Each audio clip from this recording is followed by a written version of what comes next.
Now I'm going to show you how to copy an angle. The funny part is I'm not actually going to measure any angles. So first of all, when I'm constructing an angle, I need a foundation to build this angle on. So I'm going to give myself some room. If I were to just kind of free draw, you can see I need a little bit of space, about that much space to put that angle down here. So I want to make sure I go low enough for the bottom of my angle. All right, so there's my segment. If you want to make it a ray, there it is. All right, and here's my point. I'm going to label it F. So that's step one. Make the beginning foundation. Step two, I'm actually going to make a shape. I don't know if you remember in 6th grade, you found out that there were only a certain number of ways that pieces of a triangle could be put together. That's really what we're doing in a copy of an angle. You see I've got 3 points here, C, D, and E. Now that's what you need, 3 points to name the angle, especially if they're adjacent angles. So I'm going to go ahead and use, I did this arc. It didn't matter if I set it here or further out, just that I set it. And I labeled the intersections D and E. I know these 2 pieces here are congruent. And since they are congruent, you can see I kind of made an isosceles triangle here if I connected all 3 pieces. All right, so I'm going to go ahead and make the same arc down here. Make sure you make it at least as big. You can go crazy. You can go all the way around if you want to. But you want this arc to be at least as long, if not longer, than this arc. All right? And then I'm going to label this point G.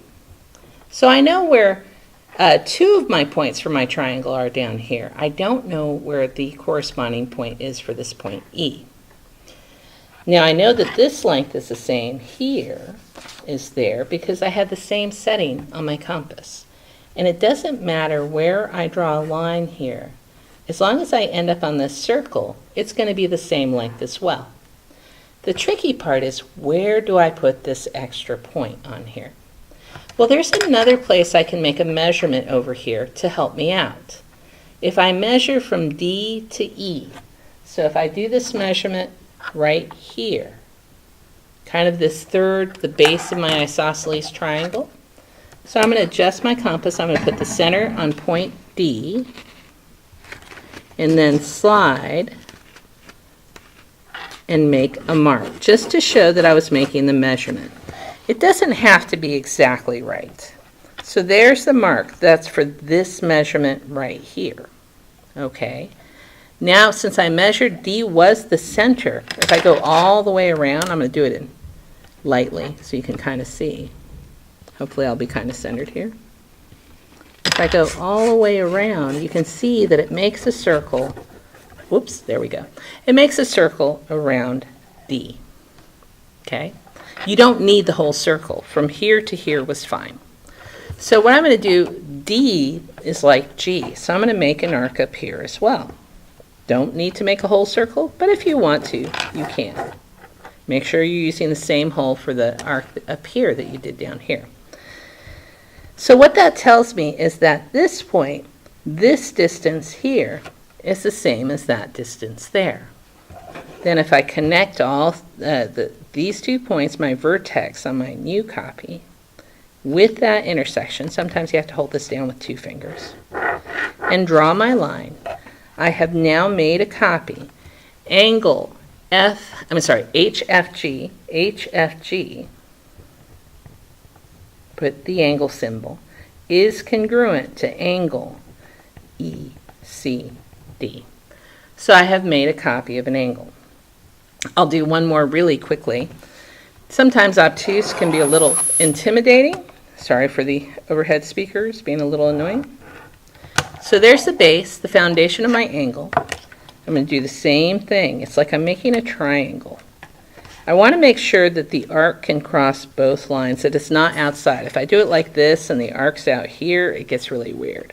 So you want it to come in just a little bit and cross both of those. Now this point is like this point. Well, I'll call this one A, B, C, all right, and this one's D. So I'm going to do the same arc on D. I want to come at least as far as I did over here.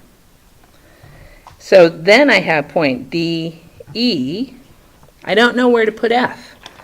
I know it has to be somewhere on this circle because that point's somewhere on this circle. The only way I can figure it out is maybe if I somehow measure these two, but don't do it using the ruler.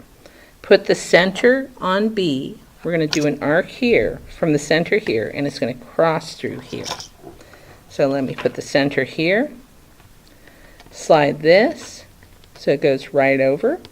If you were off just a smidge, I'm okay with that. There we go. All right, and I'm going to do the same arc from E, because B and E are alike. They're corresponding points. I don't know if you've heard of corresponding. Ooh, I almost didn't make my arc long enough, did I? Well, there it is. There's my intersecting point. And then I connect them with a ray or segment.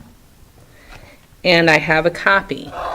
DEF, so angle CAB is congruent to DEF. And that's how you make a copy of an angle.